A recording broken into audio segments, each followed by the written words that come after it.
The big story, and there's been several big stories, but the biggest story today clearly has been this cost of living crisis and the rise in the energy cap, which means we'll have to pay 54% more for gas and electricity from April. And heaven help us if the prices go up again during the course of the other. I'm laughing, it's terrible. And then interest rates have gone up from 0.25% to 0.5%.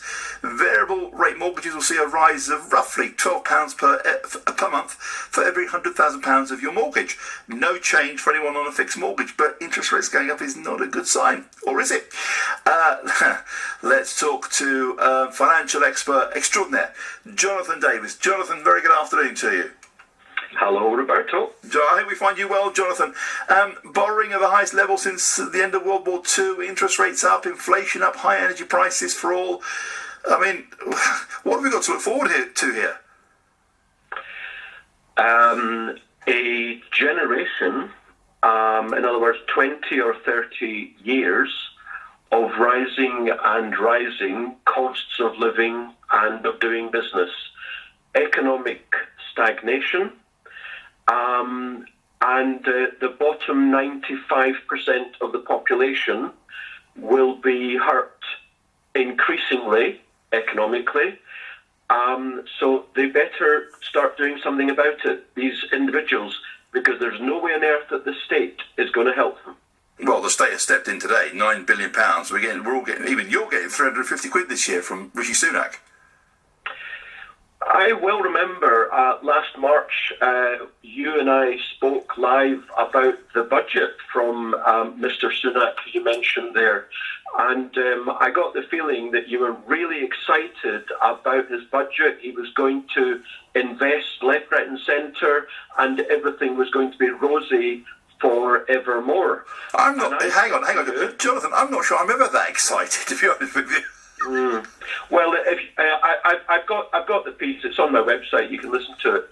And I said, actually, this is a disaster because what he's baking in is huge inflation, which is going to come down the pike, and that's going to affect the economy detrimentally for a generation.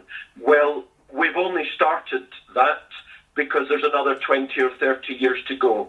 Your listeners with some grey hairs will no doubt remember the 1970s, 25% per annum inflation, increases in the cost of living and cost of doing business. Yeah, hang on. It's not going to be that bad again, is it? We're not going to go back to having dinner by candlelight out of necessity, not choice, are we?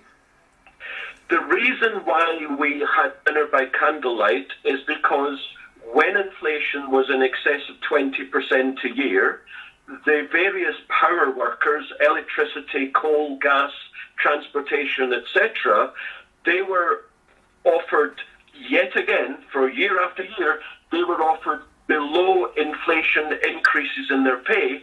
So eventually, they all went on strike. So you're saying, is that likely to happen again?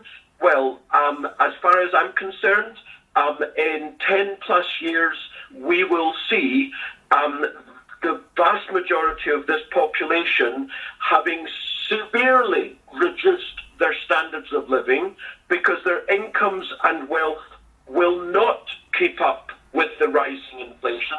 It simply will not happen. Okay, well, look, and the governor... eventually there will be food shortages and energy shortages. Hang on. The governor of the Bank of England has borne out a bit of what you said. He's suggesting we're about to experience the biggest fall in living standards in 30 years.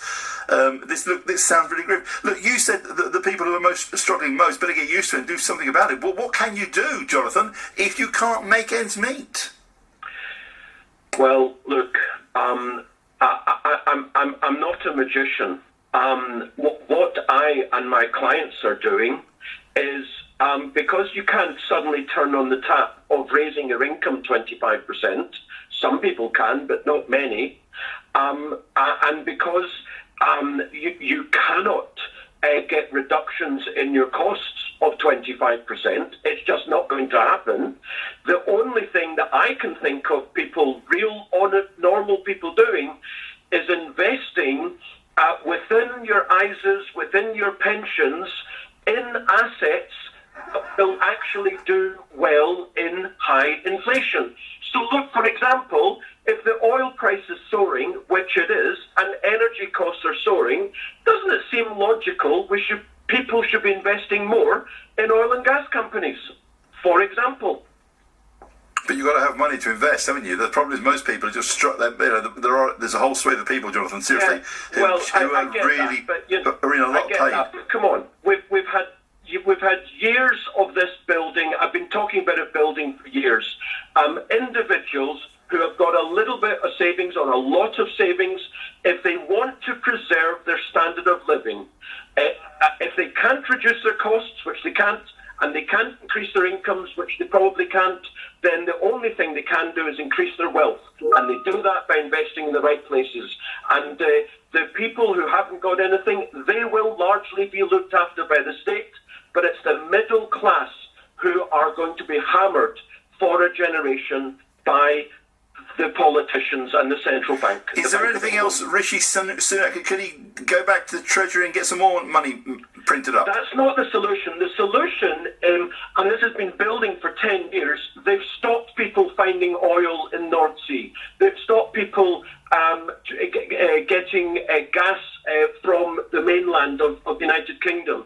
And they've invested billions, if not tens of billions, in wholly inefficient energy sources such as wind and solar, which are hugely inefficient, whereas oil, gas and nuclear are hugely efficient, and indeed coal as well. And what have they done? They've stopped people investing in those areas. So naturally, we have a lack of supply in the efficient fuels, and we have rising demand. So what do? Economics 101, when supply goes down and demand goes up, the price goes up. It's all down to the politicians.